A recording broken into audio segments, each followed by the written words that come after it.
E começando mais uma vez o nosso programa Vida na Trilha.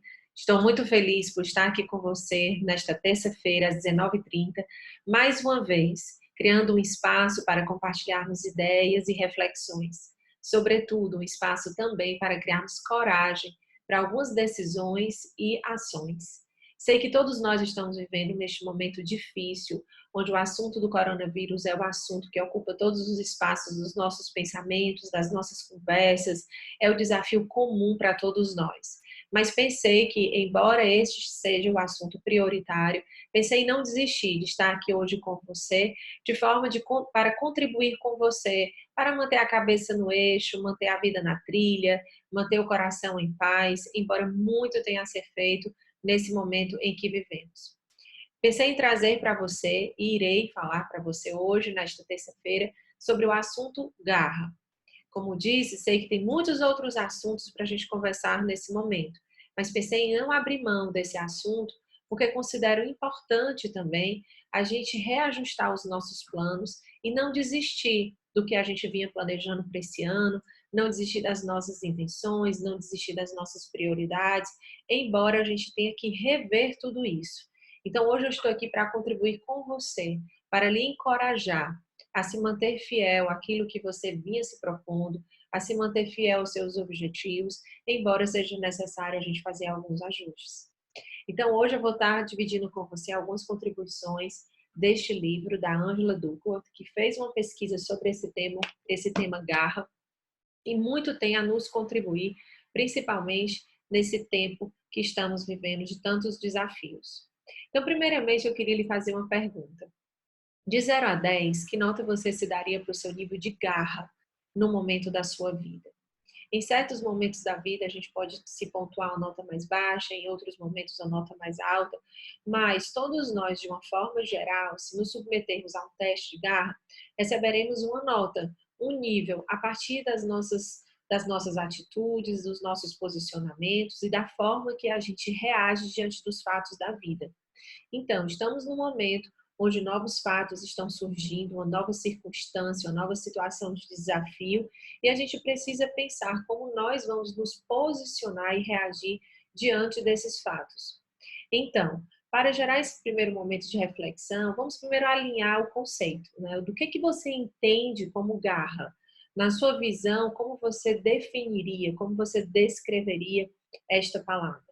A Angela Duckworth, ela define como sendo a nossa capacidade de nos posicionarmos frente aos desafios. Ou, com outras palavras, como ela diz, ela coloca assim: garra é a capacidade de manter interesse e esforço durante anos, independentemente das adversidades e dos fracassos. Então, neste momento, eu acredito ser muito importante a gente refletir sobre essa virtude da garra, porque estamos justamente nesse momento de adversidades, esse momento de desafios. Então, é importante que a gente acione essa nossa capacidade que nós todos temos de nos posicionarmos com fidelidade e nos posicionarmos com consistência diante dos desafios que estão nos surgindo.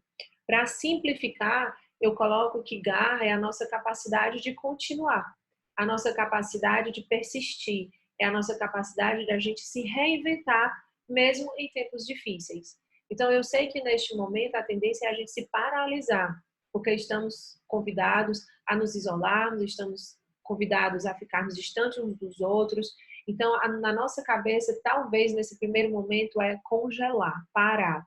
E, no entanto, eu estou aqui para lhe incentivar a descobrir alternativas para que mesmo nesse tempo de parada, entre aspas, a gente possa conseguir encontrar soluções, alternativas, produtividade, criatividade, nessa nova fase em que a gente se encontra.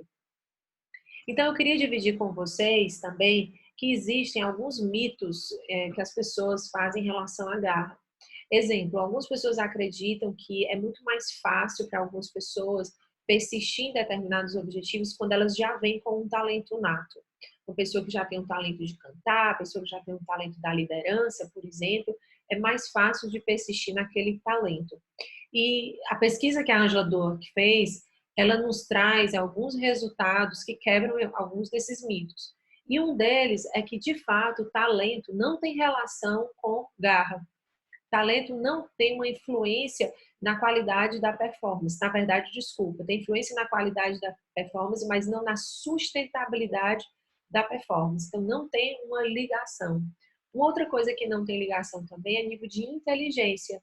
Ela fez inúmeras pesquisas sobre garra em diversos ambientes, como no mundo corporativo, como no exército, em universidades, e mostrou-se que os alunos ou os militares, enfim, que tinham maior nível de QI, não necessariamente foi os que se manteram fiéis aos treinamentos, aos grandes desafios nas universidades, ou em grandes campanhas e projetos e desafios nas empresas, não teve uma relação.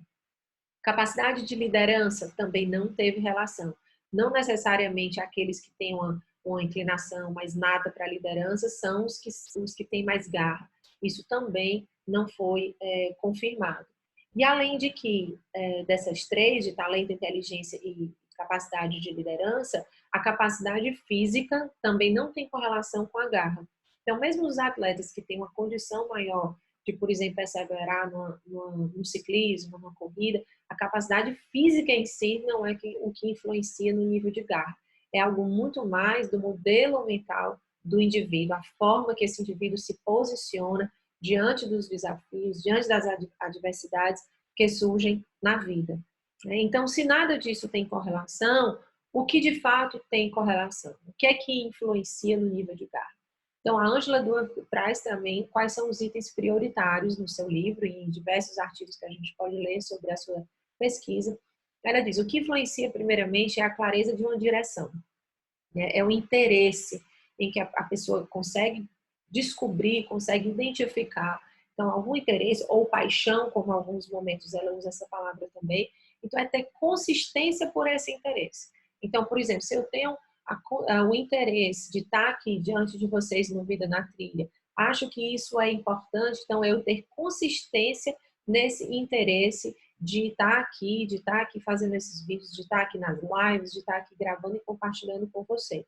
Se uma pessoa tem um interesse pela música, vai ter consistência neste interesse, o interesse pelo futebol, o interesse pela ciência, enfim. Então, vai ter uma consistência nessa direção que a pessoa consegue identificar que teria uma paixão, um gosto, né, por aquilo. Outra coisa que influencia é a perseverança no esforço. Então, é a palavra do meu ano, esse ano que eu tenho compartilhado com muitas pessoas, que é a perseverança. Então, é muito importante a gente dar continuidade naquilo que a gente se propõe. Então, quando o indivíduo não põe esforço, então todo o potencial que ele tem não passa de um talento não concretizado, né? Então, a diferença que tem entre os homens não é no nível de potencial, não é no nível de talento, não é no nível extraordinário de inteligência, mas é no nível de empenho que cada indivíduo coloca para concretizar esse potencial. E daí a necessidade do esforço, que une justamente essas pontas entre potencial e concretude. Um outro ponto é conexão com propósito ou sentido. Então, uma coisa que influencia no nível de garra são as pessoas que refletem qual é o sentido delas estarem fazendo o que elas estão fazendo, que é muito naquele livro do Mário Sérgio que diz, né, por que fazemos o que fazemos? Então, isso é conexão com o sentido. Então, quando a gente vê sentido no que a gente está fazendo, a gente tem mais probabilidade de termos um maior nível de garra, mesmo quando aquela atividade não tem prazer, né? Porque muitas vezes a gente acha que e como a paixão influencia na garra, a gente acha que só teremos garra para coisas prazerosas. E não necessariamente. A gente pode ter garra para coisas que têm sentido. Então, sentido é uma força muito influenciadora positivamente para que tenhamos um alto grau de garra. E a última é a manutenção da esperança, né? Então, a gente tem essa predisposição para termos uma mentalidade positiva. E quando a gente fala aqui de esperança, não é uma esperança romântica, não é uma esperança vazia, baseada num positivismo vago, né? Não é ou então num positivismo apático de apenas crer que vai dar certo, como, por exemplo, muitas pessoas nesse tempo do coronavírus ficam achando que a gente tem que ser positivo, as pessoas estão dramatizando, não precisa polemizar, não precisa, é um alarde muito grande, é um pânico desnecessário, é só uma gripe. Então, será que isso é ser positivo? Ou isso é ser indiferente? Ou isso é ser tardio no momento em que precisa-se de uma consciência da realidade? Então, quando eu falo de esperança, não é esse tipo de mindset. Esperança, para mim, é uma pessoa que tem um pensamento de que sim, as coisas vão melhorar, de que sim, nós vamos vencer, mas ela não só tem esse pensamento, quando ela tem um autocontrole emocional e uma disposição para agir. Ela tem uma decisão pela ação que faz com que essa esperança se realize, né? Então, não adianta só a garra do homem, é preciso a graça de Deus, mas também não adianta só a graça de Deus sem a garra do homem. Então, para mim, uma pessoa de esperança é uma pessoa que une essas duas coisas. Ela aposta, ela tem uma fé numa graça, ela tem uma fé de que as coisas vão melhorar, mas ela tem um compromisso com a parte que lhe cabe, né? Com a sua garra, com a sua determinação em empenhar o esforço que cabe, como nós precisamos empenhar o nosso esforço nesse momento para sermos obedientes às orientações e não subestimar o que está sendo dito. Então, é preciso o nosso empenho, é preciso a nossa dedicação. E falando de esperança, eu queria dividir com vocês algumas dicas, né, assim, para a gente alimentar essa esperança. Então, já falei do mindset positivo, que é importante a gente ter uma predisposição mental, claro, positiva. É preciso a gente ter um autocontrole emocional, a gente não tá realmente dramatizando desnecessariamente, sem oferecer calmaria, sem oferecer apoio às pessoas que estão ao nosso redor. Então, a gente manter esse equilíbrio emocional. E a terceira coisa que a gente vem falando, que a gente falou agora há pouco, é a nossa capacidade de agir. E nessa capacidade de agir, eu queria lhe convidar a sentar para agir. O sentar é uma ação, então eu sempre convido para o parar. Eu acho que a gente está num momento agora de um novo ciclo que se inicia, nós estamos num ciclo de passagem de uma situação para outra, e a gente precisa fazer esse ritual para sentar e rever os planos. Algumas pessoas recentemente fizeram uma oficina de planejamento comigo. Será que elas devem pegar todo esse plano e jogar no lixo? Será que não é momento para parar, para rever esse plano e acionar o botão ajustes? Em vez da gente eliminar tudo, jogar tudo no lixo, porque agora está tudo parado, agora mudou-se tudo, agora com o coronavírus está tudo na gaveta. Será que essa é a atitude que mais vai nos ajudar, a gente, aos nossos, às nossas equipes, às nossas empresas, às nossas famílias? Então é o momento da gente parar a realidade, ajustar esse plano e a gente identificar quais são os mínimos movimentos que a gente pode fazer nesse novo contexto, que é o que eu sempre chamo de MMS. Na verdade, não é um termo meu, é um termo técnico, que é o mínimo movimento eficaz.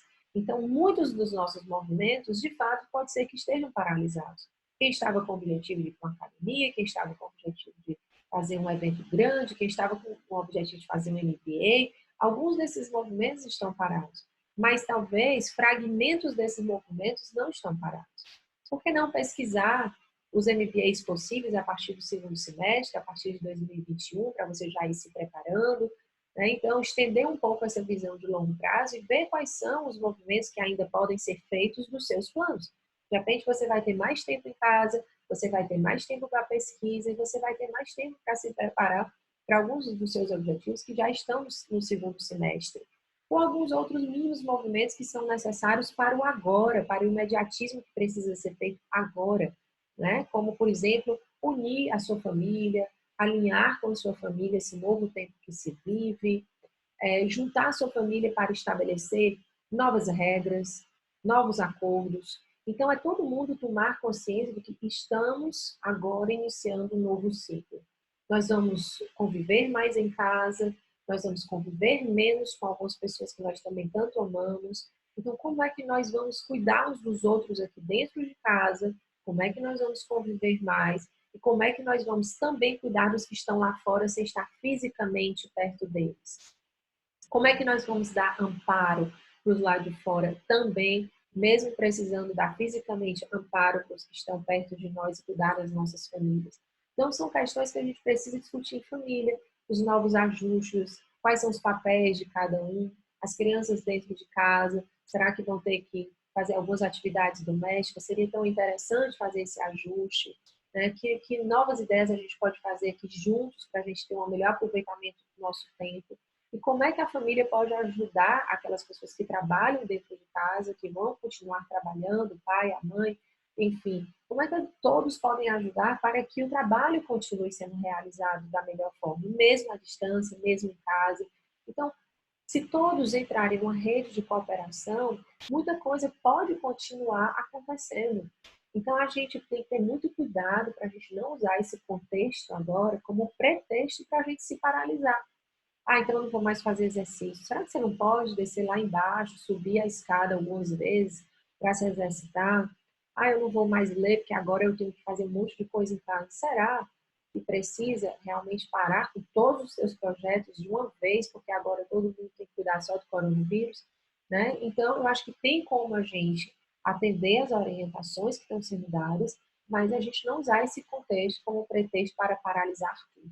Tem pessoas que estão amando usar esse pretexto, né? Amando usar esse pretexto para, de fato, justificar o porquê não está colocando para frente alguns dos seus projetos. Então, eu estou aqui para lhe ajudar a acionar a sua garra, a sua perseverança, para continuar se movimentando, nem que minimamente possível, mas não desistir por completo daquilo que você já vinha planejando, daquilo que você vinha incluindo desse ano. É um novo tempo, são novas circunstâncias, de fato, muita coisa vai precisar ser colocada no stand-by, mas nem tudo. A gente ainda tem muita alternativa para a gente se mexer, para a gente cooperar uns com os outros, cuidar uns dos outros e acionar a nossa criatividade para estarmos perto, mesmo estando longe. Né? Graças a Deus, a gente conta com alguns recursos da tecnologia também, para que a gente possa manter essa proximidade uns dos outros nesse momento difícil. E tudo que a gente precisa é de união, de cooperação e de muita garra para a gente vencer todos os desafios aí que estão chegando e tendem ainda a ser maiores nas próximas semanas. Bem, eu queria compartilhar com vocês algumas telas para a gente sedimentar tudo isso que eu falei hoje para vocês. Então, assim, alinhando a definição da Angela Duell, capacidade de manter interesse e esforço durante anos, independentemente das adversidades e fracassos. Outra forma dela descrever é uma postura de perseverança frente aos desafios. E eu, para simplificar, coloquei nessa frase, é a nossa capacidade de continuar, de se reinventar, mesmo em tempos difíceis. Então, só sintetizando o que eu falei agora há pouco para vocês. Então, quebrando alguns mitos, garra não tem relação com talento, inteligência, capacidade de liderança, nem capacidade física, como a gente falou há pouco. Coloquei aqui ao lado a imagem justamente da pesquisa toda, que tem além do livro, mas também aqui com dados estatísticos, explicando como foi o grupo piloto, para chegar a esses resultados que eu estou compartilhando com vocês. Aqui também fala que garra tem relação com consistência de um interesse, perseverança no esforço, conexão com o propósito e manutenção de esperança. Então, esses são os pontos que nos ajudam a fortalecer esse músculo da garra, que é tão necessário para todos nós, é tão necessário para nós adultos nesse tempo, é necessário para os nossos jovens, para as nossas crianças, que a gente possa ser instrumento para desenvolver nos nossos filhos também esse músculo tão importante. E que eles possam estar conosco, lógico, sem pânico, mas que eles possam estar conscientes desse tempo difícil que nós todos passamos, e nós possamos não ter medo de que nossos filhos vivam um momento de frustração, um momento de desafio. Não adianta poupá-los nesse momento, de compreender a situação que nós estamos passando. E isso a gente ajuda os nossos filhos a ter garra. Muitas vezes a gente quer super proteger e faz com que eles não desenvolvam esse músculo.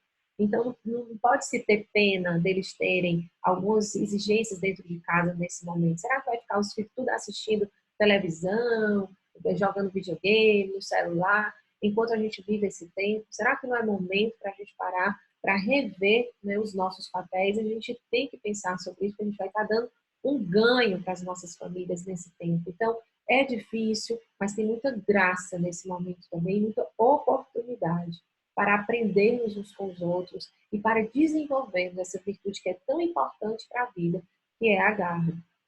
E falando de esperança, como, né, a gente pode aumentar a esperança? Primeiro, refletir sobre o seu mindset.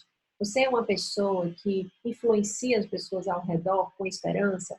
Ou você é aquela pessoa só que contagia negativismo, pânico, tragédia, não dá solução Então, pensa, qual tem sido o teu papel nesse momento para a tua família, para a tua empresa? Você tem sido uma voz positiva, não só com o positivismo romântico, mas uma fala mesmo de peso no sentido de unir pessoas, agregar pessoas para juntos vencermos essa situação?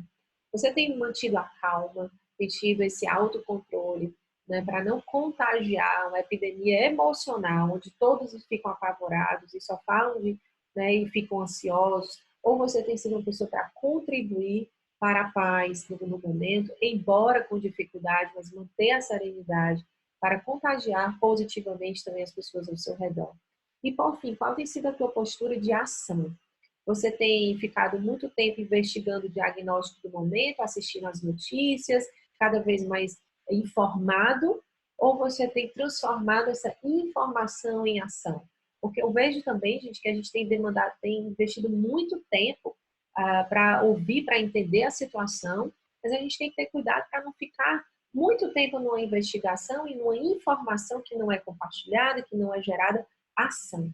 Né? Às vezes as pessoas vão, multiplicam nos WhatsApp, sai espalhando para todo mundo, mas ainda não sentou a família juntos, ainda não juntou os profissionais que trabalham com você na sua casa, para conscientizá-los também, para eles multiplicarem isso para as famílias dele. Não teve ainda essa conversa, esse acordo, mas está aí multiplicando nos WhatsApps várias notícias, o que é bom também, mas tem muito a ser feito, né, nesse momento também, além disso.